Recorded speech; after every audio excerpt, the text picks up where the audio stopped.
Good morning, everyone. Happy Wednesday. It's Amy from Soul to Be Quilty Studio here in cloudy Pentwater, Michigan. We had a nice bit of rain. We needed it so badly. So it was just lovely to hear the rain yesterday. It was magical. So today's Wednesday. I'm going to give you an update on one little thing product-wise, but then I have some frequently asked questions for people who are doing all sorts of things.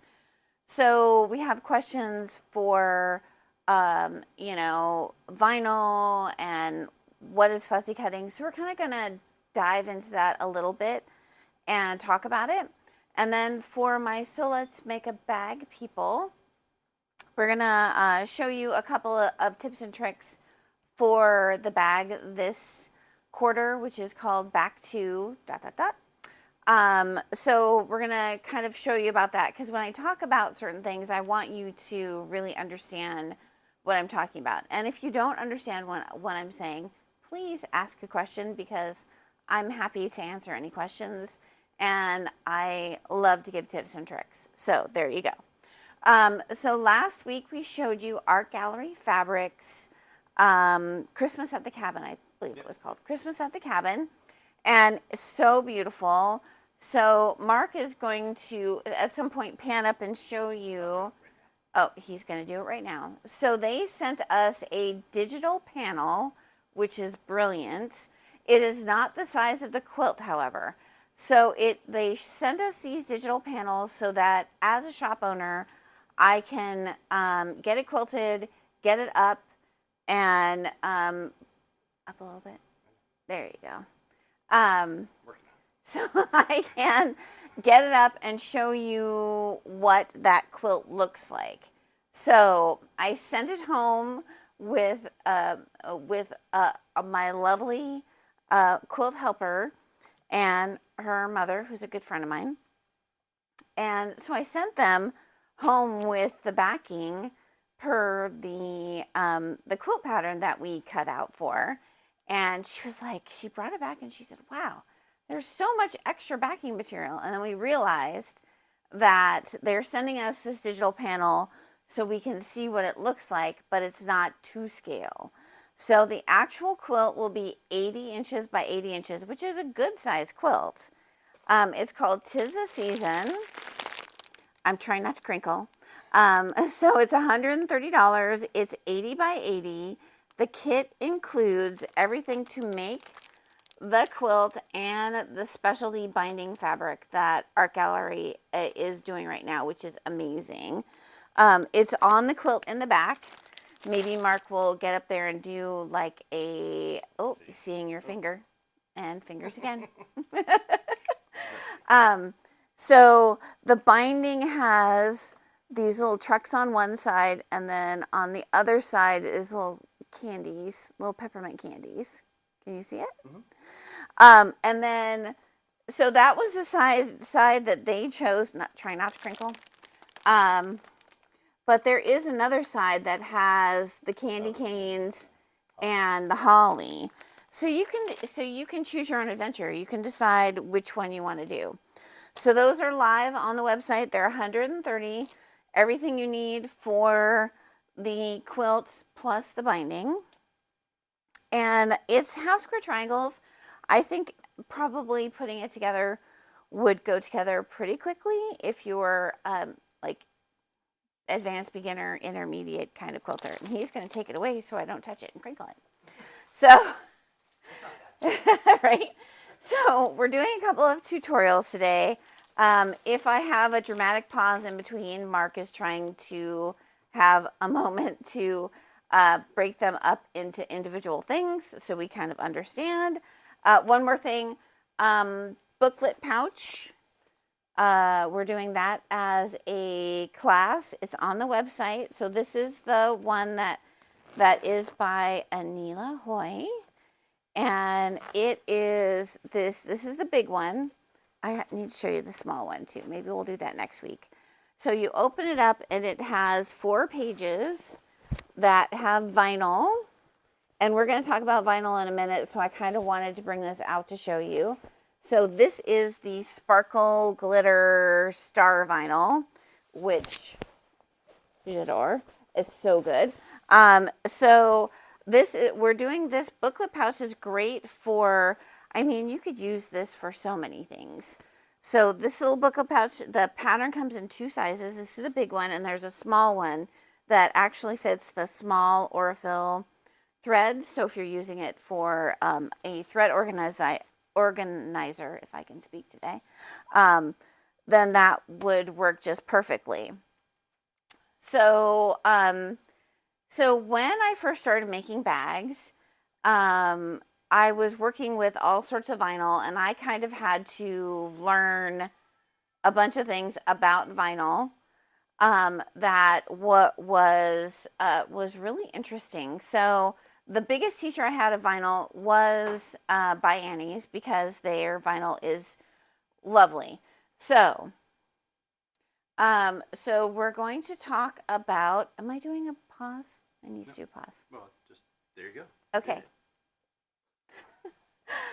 All right, so we are going to talk about vinyl. So, and working with vinyl. So, let me put it up there. So that would help me read it, wouldn't it? Okay. So, vinyl comes in gauges. So, tip this so they can see what you're doing. Okay. So I'm going to hold up some things, and I'm going to have you tip it. So vinyl comes in gauges, meaning that when you buy vinyl, if you buy it from a quilt store, or you buy it from a craft store, you'll look on the edge and it'll tell you what gauge it is. So the bigger the number, the thicker the vinyl. So if it's 8 gauge vinyl, it's going to be quite thin. If it is 16 gauge vinyl, that is probably the thickest I would use for bag making. 20 gauge vinyl is quite hard to work with, and it doesn't turn very easily, so it's going to be really quite difficult to work with. Also, sewing with 20 gauge vinyl is a really fun deal, because it's thick and it's sticky, and it can cause many bad words to come out of your mouth. So first thing we need to learn about is gauge. So the one that I use most often is by Annie, and it's premium clear vinyl. It is 16 gauge. I have a little sample of it out. She puts hers on like a cling, so it has, instead of having tissue, it has cling to it. Makes it much easier to cut into pieces. I have found that this vinyl, I don't necessarily need to use a like tissue paper or a Teflon foot. It actually goes quite well without those. But if you have a Teflon foot for your machine, I recommend putting it on, especially when you're first working with vinyl. It really helps go through the vinyl and not stick to it, which causes your machine to either give you really small stitches or really big stitches. So the other thing I recommend is getting a Microtex needle. Not focusing. There you go. Microtex needle. My favorite needle, and this is just personal preference, is the Schmetz chrome needles. When I'm working with vinyl, I just put these needles in and go for it. So the other thing you need to think about when you're working with vinyl is, because it is a thicker material and stiffer, take your stitch length up from 2.5 to 3.0 or 3.5, depending on how many layers you're going through. This will help your machine go through the vinyl quite easily. Hey, Sue. Good morning, Darkus and Donna. Okay, so I have a couple of vinyls that I carry in the shop. I have some So Hungry Hippie vinyl. I also have vinyl from another company. I'm trying to think of what the name of the company is. Anyway, and then we do the By Annie vinyl. So the So Hungry Hippie vinyl, I had some out of the package, but it's a printed vinyl, and that's really popular nowadays. I'm trying to get it in front of my face, so maybe focuses on that. So this vinyl is a clear vinyl with printing on it. Super popular nowadays. Her vinyl is 12 gauge, which is a bit thinner than the by Annie's. So, so just remember to put on your Teflon foot. The hack for if you don't have a Teflon foot is to just take a piece of clear Scotch tape and tape it to the bottom of a regular foot and trim it so there's not, you know, tape hanging on the other side. And that will help your vinyl not stick to the vinyl as it's going through. You can use a piece of tissue also, and then just tear it away when you're done. But if you're working with the by Annie vinyl, I've found that it's very forgiving. So those are my tips for working with vinyl. Just go slow, take your time, and remember to use, if you use clips, don't have the clips in your vinyl for a super long time. They will start to cause dents. So you can either use washi tape or use the clips if you're working on it right there and then. If you're going to have to go away and come back, I would probably take some of the clips out or make sure that they're in your seam allowance so you don't see the little dents that it makes. So those are my tips for working with vinyl. I'm going to give those to the hubster.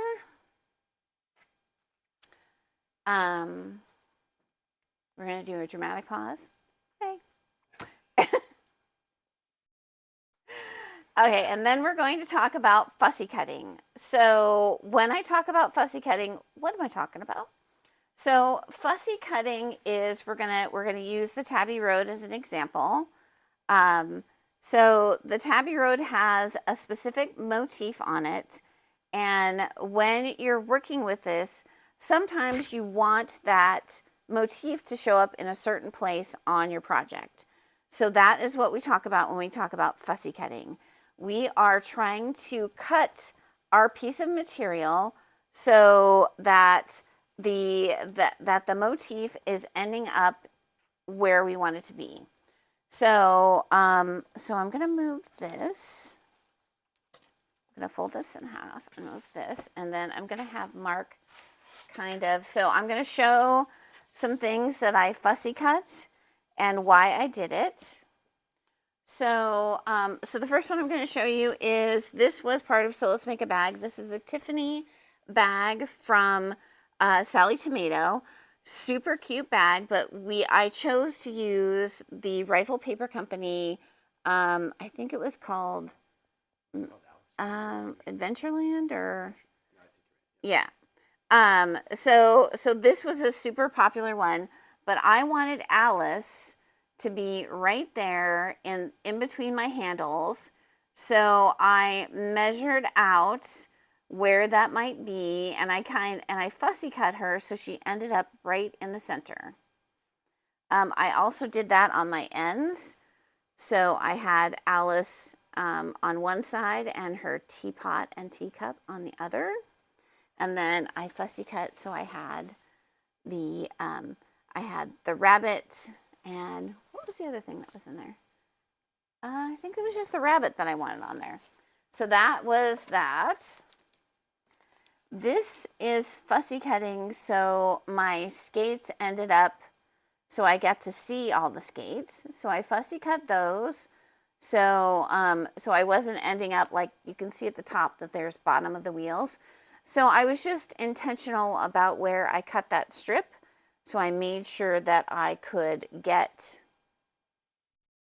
So it's in focus. Got it. So made sure I can get the skates in there. This was a big one for fussy cutting.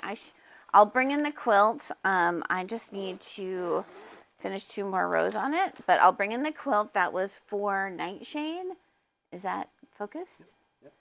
So I fussy cut the witches, so they ended up right in the center of that pocket. And then I knew that pocket, I would see more of them on that side. So I moved this one down just a skosh.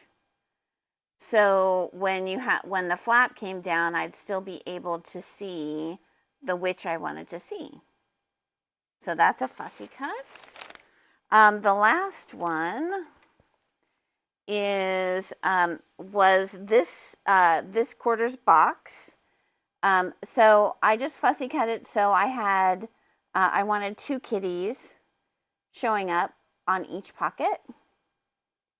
So I just cut it knowing, and this is where you need to read your directions. So for By Annie, she often makes her pieces a bit bigger and then she cuts them down. So pay attention to the final cut size of what it's going to be. And this is a reason why to read your directions, because this one, this ended up being angled a bit. So it's angled. So you want to make sure that where you're cutting, if you don't want to cut off part of his tail or part of his cute little face. So just pay attention to the final size that some of the things are going to be. And it makes you kind of slow down a little bit and pay attention. So this one, we're going to show you. Oh, yeah. Yeah, I can do it upside down. I'm a professional. Okay. So we're going to talk about if you are a So Let's Make a Bag person, we are doing this rail fence tote. And you end up with, so we're using these 5-inch squares. We're going to talk about those in a minute. But for the people who had Tabby Road, I gave each of you an extra fat quarter of the kitties. So the smaller the large, you can choose which one you want to use. I use the small ones on the out to lunch, and then I was thinking maybe the larger ones might be cute to fussy cut some things and put them. So you would like take up one of these spaces that has all of the. Is that, yeah. So let's show the actual thing. How about that? So this is the rail fence tote. So out of my 5-inch squares, I've made these little strip sets and then trim them down and then attach them all together. So for Tabby Road, I thought it might be cute to take one of these every so often and put like a little kitty face in there. So what I was proposing that you do is fussy cut your fat quarter however you would like it. And it's a 3.5-inch square.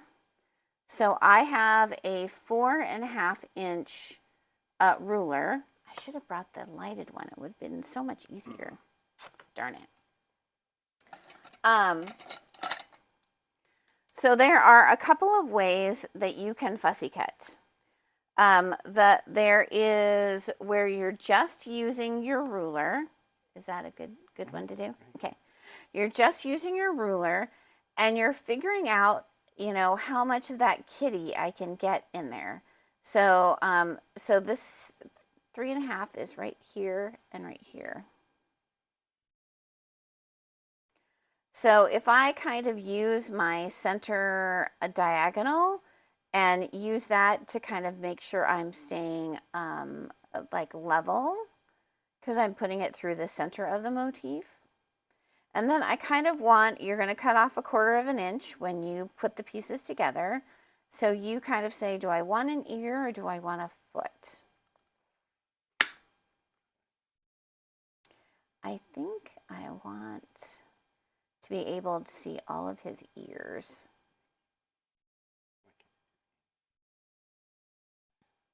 So, so you can either take your rotary cutter and start cutting, or I'm going to try and put a line in here so you can kind of see. I'm using a removable pen so that if I don't like where it is, I can take it over to the iron and then take it away. So there is the one side, there's the other side, and then I'm going to put my 3.5-inch mark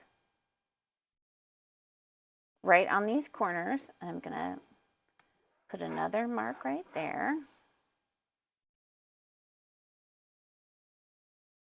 And then this one, I'm going to put the 3.5 on the bottom and the 3.5 on the side. I'm going to move it over a little so I can attach those a little bit better. So now I see what I'm going to see. And if you can, yeah, you can see all the marks. So that is where I'm going to, and then I have this really cute little kitty face. It's going to end up right in the middle of one of my squares.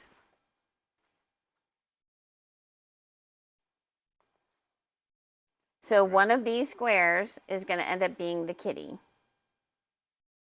So that is how we fussy cut, and that's kind of why everybody who got the Tabby Road got an extra fat quarter of the cats. So you could go in and like insert a couple of kitties in your bag.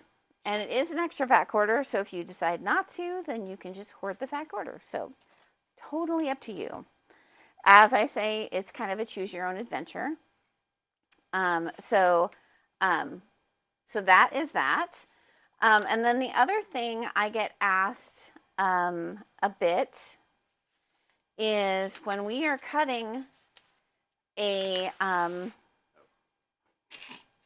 he just got it all That's right. correct. I think they can see. All right. So this, everybody calls them something different. We know them as charms. They are 5-inch. Charm packs, 5-inch squares. 5-inch squares. Some people call them not a dessert roll. Anyway, people have different names for them. So often they come with these pinked edges, so you can see. So they're all pinked, and that is so that they don't unravel super easily. But a lot of people say when they go to cut these, which we are going to do in the rail fence tote, where does the 5-inch start? So what I tell people is that if you line up the peaks of your pinked edge on a line on your cutting mat, you'll see that it kind of on some of them are accurate, some of them are not so much. So test yours because you're going to need 4 even pieces out of this.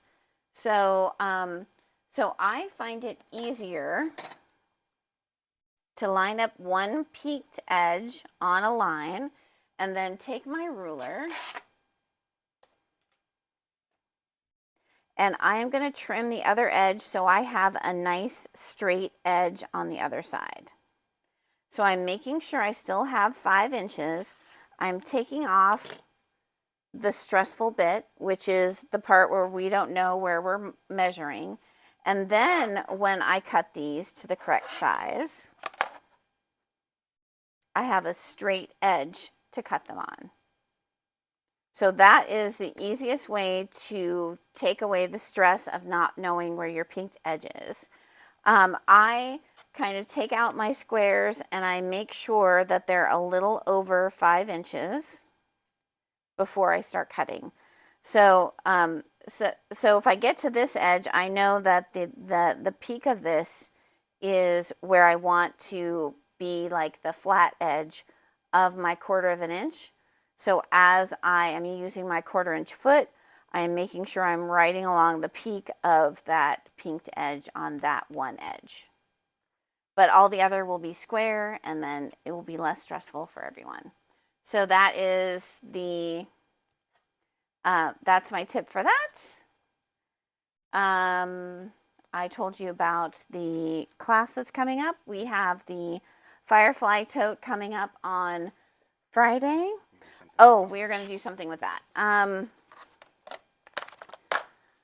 So let's see. So the last thing we were going to talk about, I need to move this here, right there. All right, so in your box, you got a 1-yard piece of soft and stable, and you're using it for 2 projects. You're using it for the rail fence tote, You're using it for the rail fence tote, and you're using it for the out to lunch with the By Annie. So it's a large piece. This is quite generous. So I don't know if you can see. Can you see the marks I made on there? So like right, you can kind of track them if you there. So yeah, so you have one line that's right here. And that is your mark for your rail fence tote. Hold up, that's it. Yeah. And then the other three that are down the center, I need to sneeze. Pardon me. All right. So the center is the three pieces that you need for the out to lunch. And if you can see, all of this on this side, all of this that's folded right here is all this extra stuff. So you can use that for other little projects. So you have plenty of soft and stable for both projects. If you are doing one of the, if you guys are doing one of the Tula Pinks, your pockets are a different motif than your side pieces. So there is a supplemental, an addendum that is in your box. So make sure you read that. If you have any questions on that, please let me know.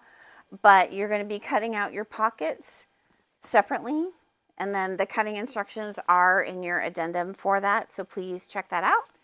And I think that was all we had.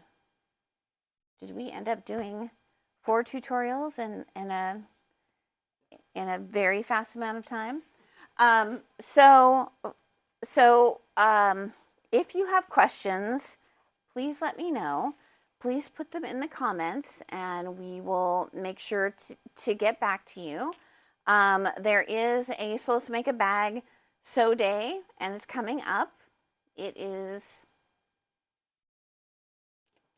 Sometime in the future. It's in October, I'm sure. He's going to check for us while we're online. So the October 5th is a Saturday. It's the Sew Let's Make a Bag Day. If you're a member of the subscription box and you want to come in and work on your bags, any of the bags, and ask questions, please come on in. Please sign up so I know you're coming so we have a seat for you. Bring a snack because you're going to be here all day. And it's a super fun, relaxed day. If you have any specific questions that you need me to answer for you that day, if you want to tell me ahead of time so I'm a little prepared, because sometimes people are asking about 5 different projects in one session. So if I have a little bit of a heads up, that means that I can make sure that I am prepared for your questions. So have a fantastic Wednesday. And Mark will be editing and putting the tips and tricks on the Sew Let's Be Quilty YouTube channel. So if you're a Sew Let's Make a Bag member, go there and you can pick those up. And he will have the title with the box it was in the title, so you can find them easily. Yep. Okay. Fantastic. Okay. Have a fantastic